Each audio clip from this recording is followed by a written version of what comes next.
My name is Bethany Bowman. I'm the Director of Professional Learning for Professional Educators of Tennessee. And I'm delighted today to have a dear friend and a former educator, Dr. Jill Speering. She is a 35 career educator who taught children to read and write in kindergarten and first grade. During her career, Spearing received many accolades, including Distinguished Educator of the Year for Middle Tennessee and Master Teacher under then Lamar Alexander in his Career Letter Program. During her last 15 years at Metro Nashville Public Schools, she trained teachers in reading recovery. Spearing has presented her reading research across Tennessee at national conferences. At a 3-week summer seminar in New Hampshire, she studied writing process with Jane Hanson, Donald Graves, and Nancy Atwell. She then taught the writing process to emergent readers and writers at the Governor's Academy for Teachers of Writing. After retiring from teacher, Jill continued her advocacy for young children.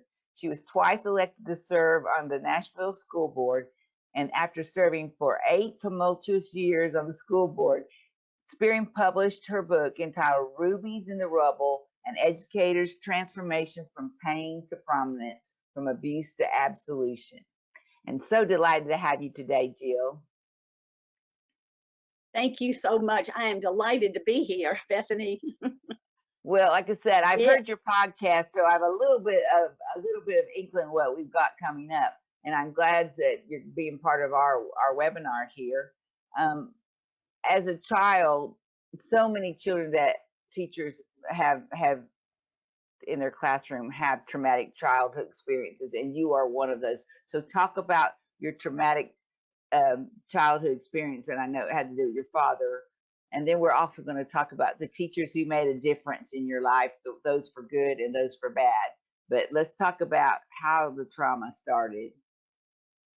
Thank you. I come from a family with generational problems. With my father and mother both lived through World War I, the Great Depression, and World War II. So there was a lot of generational trauma in my family. And my father was a officer in the Army. And when he came back from the war, he was very angry. And I kept trying to, as my life went on, I kept trying to figure out what was it that made him so angry. So a lot of that is revealed in the book. But one of the things that happened to me personally was that my father would call me stupid. He'd say, "What's wrong with you? Are you stupid?" Well, that mantra that he used became my internal speech. What's wrong with me? Am I stupid? I hated school in the first grade, and I adapted his belief in me, which was that I was stupid, and that's what I thought. So I did not do well in school, and by the time I was in 5th grade, I had to be retained in 5th grade. And it was such a traumatic experience for me that I didn't talk about it. I tried my best to hide it for 30 years. And so it helps me realize what children go through when they're retained at that grade level. But you want me to go on to say about the teachers? Right. Well, let me talk about this. Yeah. Go ahead. So my father was kind enough, really, to, after I failed the 5th grade, he was kind enough to put me in a different school so that I didn't have to be with those same students that, where I had this persona. So this new teacher that I had at the new school, the second time in 5th grade, she thought I was intelligent. And I kept thinking, I don't know where she got that idea, but I'm gonna play it as long as I can. And but I kept feeling like the other shoe was gonna fall at any time, and my intelligence would be revealed to her, or my lack of intelligence would be revealed to her. But what happened was just the opposite. She began her positive influence in my life helped me to start believing in myself. And I kind of got over that, not thinking I was smart, because she was just every day telling me, look what you did here, look what you did here, this is great work. And so I began to live up to her expectations rather than my father's mantra. And I became, I did my homework every night. I just did everything that I could to live up to her belief in me, and it really changed my life. Now, my teacher in 5th grade, the first time, she, I sometimes I think we hear from some teachers, don't worry about that kid. That kid's not going to learn. And so I have made my life about working with this child others have given up on. And because I believe every child has the capacity to learn if we teach him in the right way. If a student is not learning the way we're teaching, then we must teach the way they learn. And trying to find that magic formula was, a lifelong process in the classroom. And but it made a major difference in my own personal achievement. Then they started calling me I'm sorry, they started calling me an overachiever. Did that your second 5th grade teacher, is she the one that inspired you to become a teacher? She did, and as I went through 5th, 6th, 7th, and 8th grade, and then got into high school. I did well in high school and college. And in college, I started my college career. I was the first one in my family to get a college education. And what's interesting about that is that in the early 1900s, women didn't have opportunities to many women did not get opportunities to get an education. And my grandfather, he ensured that his boys, there were 18 kids in his family, 11 from my grandmother, and then the others from another marriage. And but the girls stayed home and worked the cotton fields while the boys got an education, because the boys were considered to be the breadwinners, and the girls were just going to be homemakers. You don't need an education.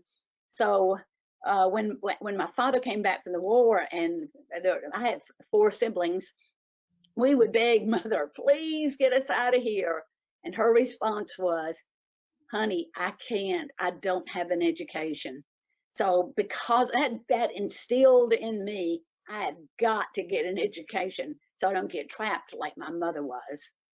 Right.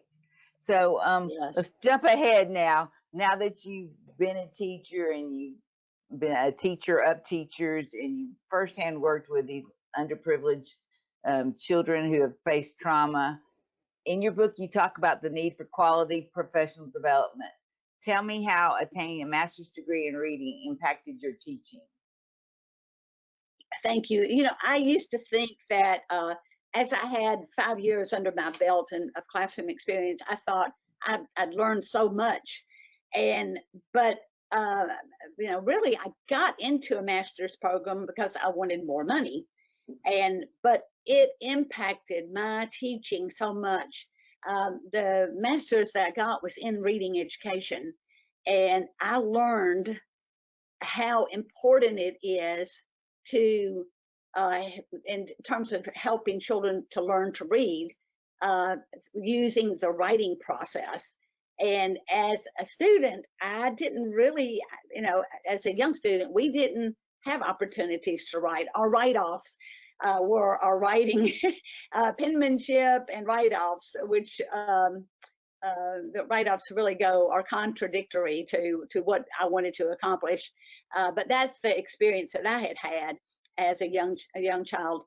But when I got this master's degree, and I had teachers who were who taught me about accepting the child's work, and I started reading Donald Gray's, and that was like a Bible to me. I went to bed every night reading it and studying it, and learning that when children come into the classroom, that they can draw a picture, and then the teacher can scribe and tell the story, or the child can use invented spellings and tell the story.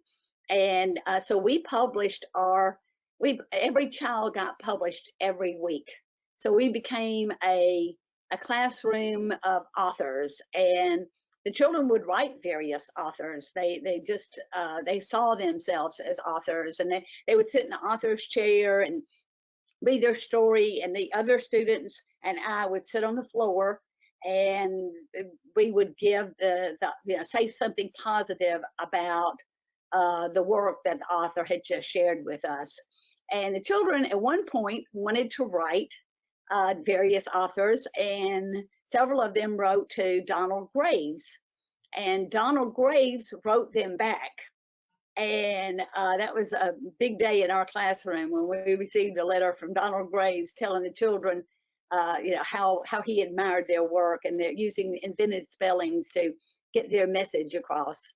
But children learn to read in a natural environment, and every child was successful. And this is not on our notes, but I want to talk about this. So many times we run into middle school and secondary teachers that think the teaching of reading is only for elementary teachers. And I, for one, feel strongly that reading is for everybody from pre-K to 12. That's right. That's right.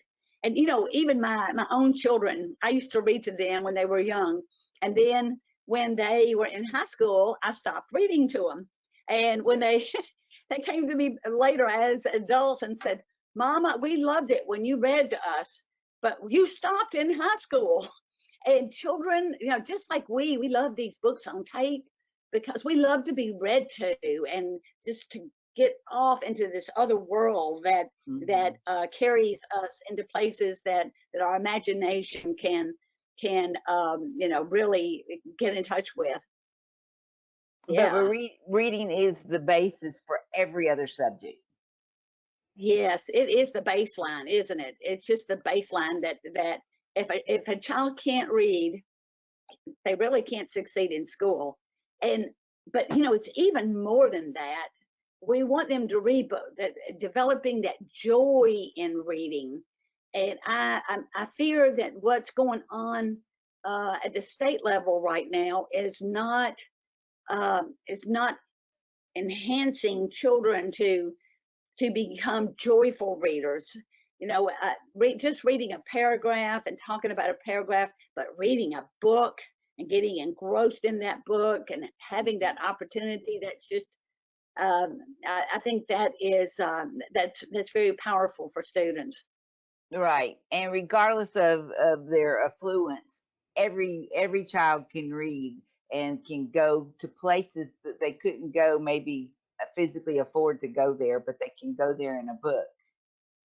That's right. One year I had a kindergarten class, and a little boy left. The students were leaving at the end of the day, and one little boy, I spoke to him as he was leaving, and I said, "What did you think about that with your first day in kindergarten?" He said, "Well, I'm actually kind of disappointed." And I said, "Wow, what happened?" And he said, "I thought I had learned to read today." And I thought, he has taught me the most important lesson of my career. No child will ever leave kindergarten on the first day of school that they don't take something home in print that they can read. Because children come to school in kindergarten wanting to learn to read. That's right. So that was a good teacher for me. Yes. Students and children are the best teachers of all sometimes. Yes. All right, share other ways that you sought professional development opportunities since you got your master's and all of that. Yes, thank you. I was I couldn't get enough. I was like a sponge, and I couldn't get enough information. I wanted more and more and more about this writing process. So I saw an opportunity to go to the University of New Hampshire for 3 weeks during the summer to learn with, to really be engrossed in the writing process. So the majority of our day was spent in writing and sharing our writing with our peers. And then there was some publication that we did, like we do in the classroom. And then there was another segment where we were put into groups of our grades that we taught. So I spent a small amount of the day in professional development with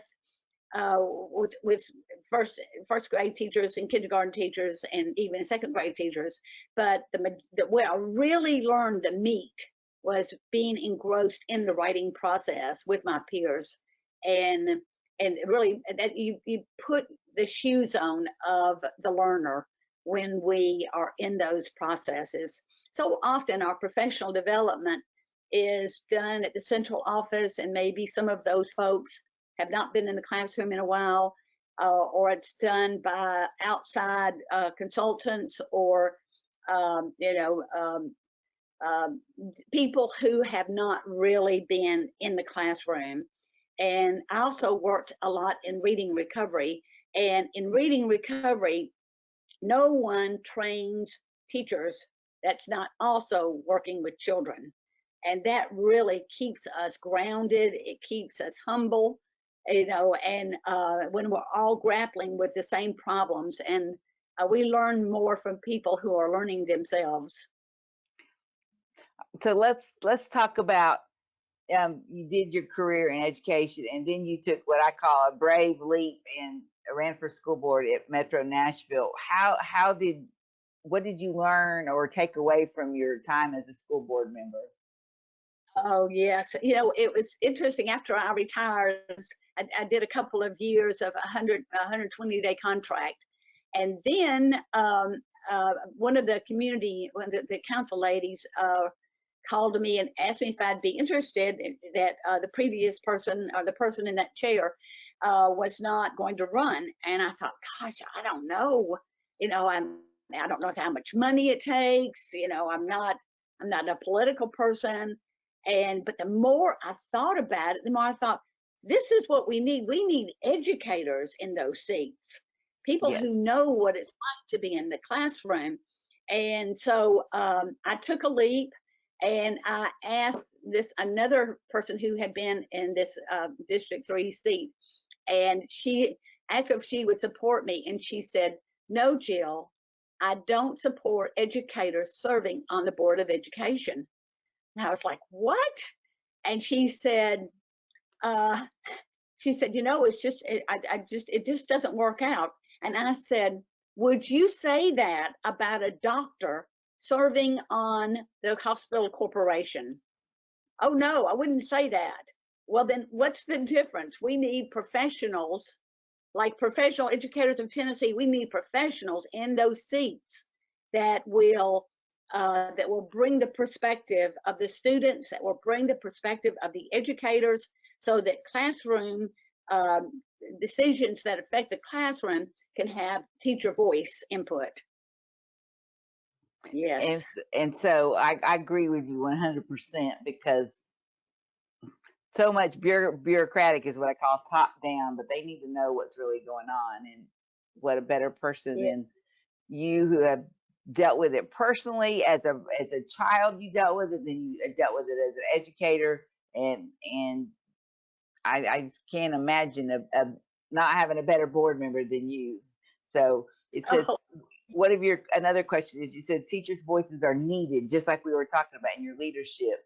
So it's so needed to do, to it's so needed to include educators, even if for whatever reason that somebody was in the school district, they didn't have an educator on the school board, they still need to have educator input for every decision that's that's right. made. Okay, I have Yes, something that I absolutely. want to ask you about. Your book, see, I have it right here. This book, obviously, it's about being a trauma-informed educator, but this book is also good for people, even if they weren't an educator, if they're just dealing with maybe some personal struggles, with parents, just trying to get through that. Explain how this book is not just, like I said, just for educators, which I recommend that all the educators do take a look at it, but not just educators. This book's for everyone. Yes, thank you. You know, one of the things that is that I learned from writing the book Mhm. is that my life didn't happen to me. My life and my trauma, if you will, actually happened for me. Because had I not had the experience with my dad, I don't believe I would have been the advocate that I became for 30 years in education, working with my passion was working with the low performing students. So there's a thread throughout the book about certainly trauma, but how we can use those traumatic experiences to impact the world, to impact our students, to impact the community, and then it seems like it's worth it somehow or another. I mean, not that trauma is ever a good thing, but if Mhm. we, for many years, I tried my best to forgive my father, and worked on forgiving my father, and finally I decided it was me that I needed to forgive for adopting my father's belief that I was stupid.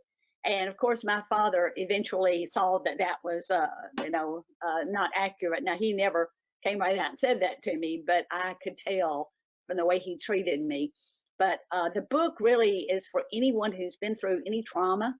And I think the other day I was at a meeting, and one of the women that I was talking to had a teenage child, and she said, I'm halfway through with your book," she said, "and some of the things you said helped me deal with the situation, just accepting the positive and going from there."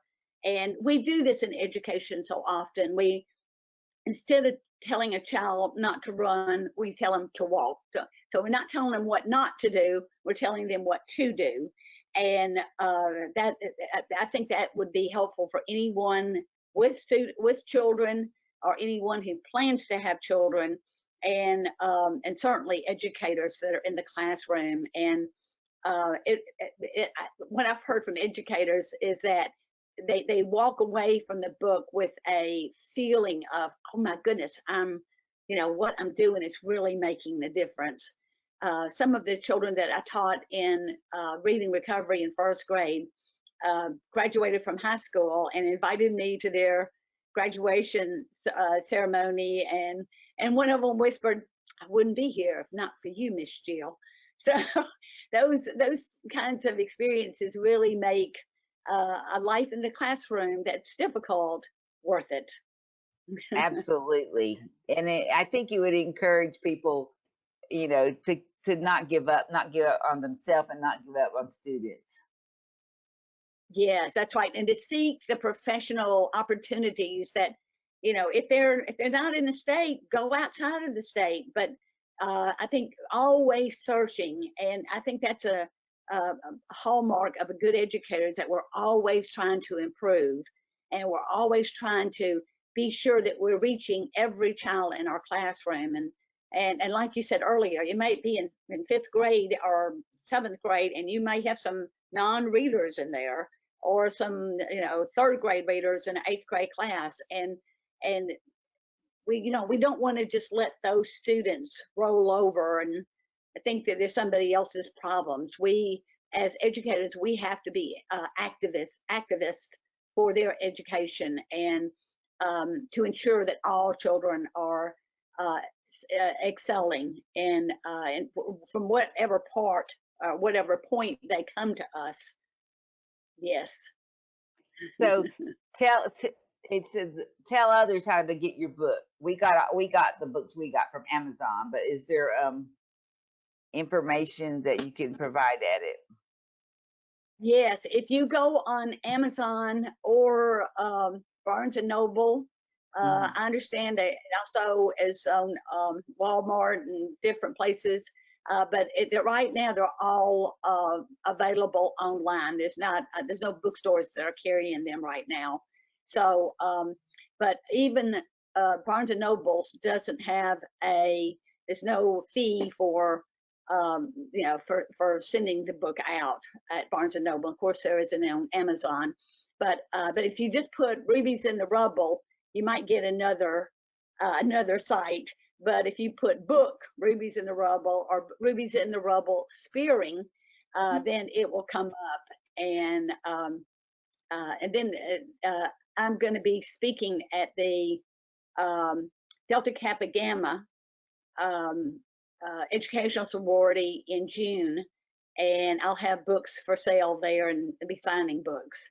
And I'm happy to sign any book. I hope that you can come to the Leader U on, I don't know if you have a conflict or not. No, I will be there, and I can hardly wait. That's also in June. Right, June 7th. So Leader U, and we'll have some great educators there, and you can have a table and all your books, and I'm sure people would love to share your books with others, and I'll do my part to let them know. We're going to put this, make a video link out of this interview, and we're going to distribute that to our members and to people online so they can see what delight you are and how they can learn either in their personal life or in their students' life to turn trauma into something that can be used for the good.